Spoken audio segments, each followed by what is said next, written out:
بسم اللہ الرحمن الرحیم۔ صحابی رسول فرماتے ہیں کہ میں نے عرض کیا اللہ کے رسول، میں کس کے ساتھ نیک سلوک و صلہ رحمی کروں؟ آپ صلی اللہ علیہ وسلم نے فرمایا اپنی ماں کے ساتھ۔ میں نے عرض کیا پھر کس کے ساتھ؟ فرمایا اپنی ماں کے ساتھ۔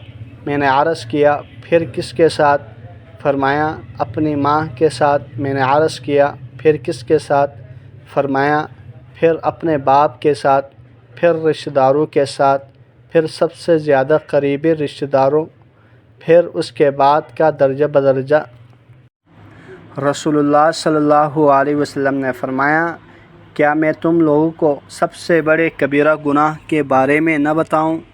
صحابہ کرام رضی اللہ عنہم نے کہا اللہ کے رسول کیوں نہیں؟ آپ صلی اللہ علیہ وسلم نے فرمایا اللہ کے ساتھ شرک کرنا اور ماں باپ کی نافرمانی کرنا۔ راوی کہتے ہیں آپ صلی اللہ علیہ وسلم اٹھ بیٹھے حالانکہ آپ ٹیک لگائے ہوئے تھے، پھر فرمایا اور جھوٹی گواہی دینا یا جھوٹی بات کہنا۔ رسول اللہ صلی اللہ علیہ وسلم بار بار اسے دہراتے رہے، یہاں تک کہ ہم نے کہا کاش آپ صلی اللہ علیہ وسلم خاموش ہو جاتے۔ رسول اللہ صلی اللہ علیہ وسلم نے فرمایا اپنے ماں باپ کو گالی دینا کبیرہ گناہوں میں سے ہیں۔ صحابہ کرام رضی اللہ عنہم نے عرض کیا اللہ کے رسول، بھلا کوئی آدمی اپنے ماں باپ کو بھی گالی دے گا؟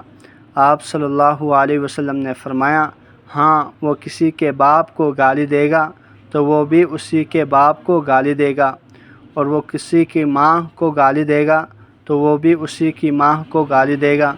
اللہ جل شانہ سے دعا ہے جتنی احادیث مبارکہ پڑھی سنی ان پر عمل کرتے ہوئے دوسروں تک پہنچانے کی توفیق عطا فرمائیں۔ جزاکم اللہ خیرا کثیرا۔